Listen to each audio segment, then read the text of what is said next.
Romantic कहानी भाभी बारिश की शाम। राहुल नौकरी के सिलसिले में कई महीनों बाद अपने बड़े भाई के घर पहुंचा। घर में सबसे पहले उसकी भाभी ने मुस्कुराकर कहा, आ गए। बहुत दिनों बाद याद आई घर की। राहुल हंस पड़ा। काम ही इतना था। भाभी शाम को तेज बारिश होने लगी। बिजली चली गई तो सब लोग बरामदे में बैठकर चाय और पकौड़े खाने लगे। भाभी ने सबके लिए गर्मा गर्म अदरक वाली चाय बनाई। परिवार की हंसी मजाक से घर में एक अलग ही अपनापन था। राहुल ने मुस्कुराकर कहा, भाभी, आपके हाथ की चाय का स्वाद कहीं नहीं मिलता। भाभी ने हंसते हुए जवाब दिया, फिर जल्दी जल्दी आया करो। उस शाम राहुल को एहसास हुआ कि परिवार का स्नेह, अपनापन और सम्मान ही रिश्तों की सबसे बड़ी खूबसूरती है। बारिश थम गई, लेकिन उस शाम की याद उसके दिल में हमेशा के लिए बस गई। राखी के बाद की मुलाकात। अमन कई महीनों बाद अपने बड़े भाई के घर पहुंचा। दरवाजा खुलते ही भाभी ने मुस्कुराकर कहा, आओ, तुम्हारा ही इंतजार था। इतनी याद आती थी मेरी। अमन ने मजाक किया। भाभी हंस पड़ी। याद तो आती थी, लेकिन उससे ज्यादा तुम्हारी पसंद के आलू के पराठे बनाने का मन करता था। नाश्ते की मेज पर पूरा परिवार साथ बैठा। हंसी मजाक, पुरानी यादें और ढेर सारी बातें होती रहीं। दोपहर में अमन ने घर के कुछ छोटे मोटे कामों में भाई और भाभी का हाथ बटाया। शाम को छत पर ठंडी हवा चल रही थी। भाभी ने कहा, परिवार में सब साथ रहें, यही सबसे बड़ी खुशी होती है। अमन ने मुस्कुराकर जवाब दिया, सही कहा आपने। घर की रौनक ही अपनों से होती है। रात को वापस लौटते समय भाभी ने उसके हाथ में घर के बने लड्डुओं का डिब्बा देते हुए कहा, अगली बार आने में इतना समय मत लगाना। अमन ने हंसते हुए कहा, अब वादा रहा, जल्दी आऊंगा। उसने महसूस किया कि सम्मान, अपनापन और स्नेह ही रिश्तों को सबसे खूबसूरत बनाते हैं। चांदनी रात का वादा। रोहन और मीरा की मुलाकात एक संगीत कार्यशाला में हुई थी। रोहन गिटार बजाता था और मीरा गाना गाती थी। पहली मुलाकात में ही दोनों को लगा कि उनकी पसंद काफी मिलती जुलती है। कुछ महीनों बाद एक शाम वे झील के किनारे बैठे थे।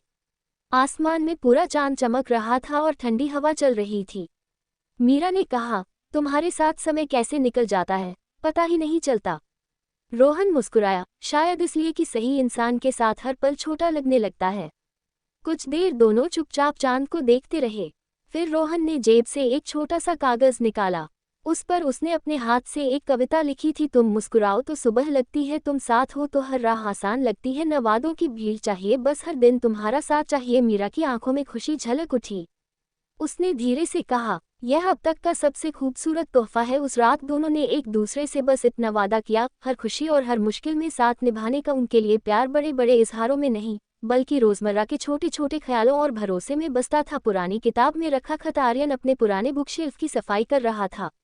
तभी एक उपन्यास के बीच से एक छोटा सा खत गिरा। उस पर लिखा था, जिसे भी यह मिले, मुस्कुराना मत भूलना। वह मुस्कुराया। अगले दिन वही किताब उसने लाइब्रेरी में वापस रख दी। कुछ दिनों बाद उसे उसी किताब में एक नया जवाब मिला। मैं मुस्कुरा दी। अब आपकी बारी है अपना नाम बताने की। आर्यन ने अपना नाम लिखकर एक छोटा सा संदेश छोड़ दिया। फिर यह सिलसिला चल पड़ा। बिना मिले दोनों किताब के पन्नों में छोटे छोटे खत छोड़ते रहे। आखिर एक दिन उन्होंने लाइब्रेरी के बगीचे में मिलने का तय किया। आर्यन थोड़ा घबराया हुआ पहुंचा। सामने एक लड़की खड़ी थी, हाथ में वही किताब लिए।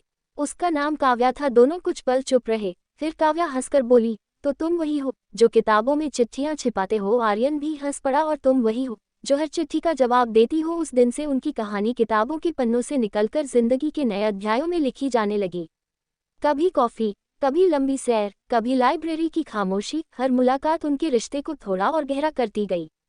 दोनों को एहसास हुआ कि कभी कभी सबसे खूबसूरत प्रेम कहानी एक साधारण सी मुस्कान और एक छोटे से खत से शुरू होती है। बारिश और छाता। कॉलेज की छुट्टी के बाद अचानक तेज बारिश शुरू हो गई। सभी छात्र इधर उधर भागने लगे। नेहा बस स्टॉप पर खड़ी थी, लेकिन उसके पास छाता नहीं था। तभी आरव वहां पहुंचा। उसने अपना छाता आगे बढ़ाते हुए कहा, अगर आपको ठीक लगे तो हम रास्ता साथ चल सकते हैं। नेहा ने हल्की मुस्कान के साथ कहा, धन्यवाद। डॉट डॉट वरना आज तो पूरी तरह भीग जात। दोनों धीरे धीरे बारिश में चलते रहे।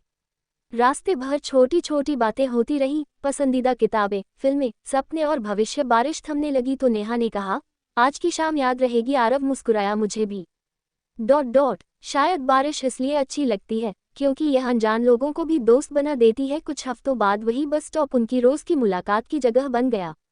दोस्ती धीरे धीरे प्यार में बदल गई। एक साल बाद उसी दिन जब फिर बारिश हुई, आरव ने मुस्कुराकर वही पुराना छाता खोलते हुए कहा, याद है, हमारी कहानी यहीं से शुरू हुई थी। नेहा ने उसका हाथ थामते हुए कहा, और उम्मीद है ये कहानी यही नहीं रुकेगी। बारिश की बूंदें गिरती रहीं, लेकिन अब दोनों के लिए हर मौसम में एक दूसरे का साथ ही सबसे खूबसूरत एहसास था।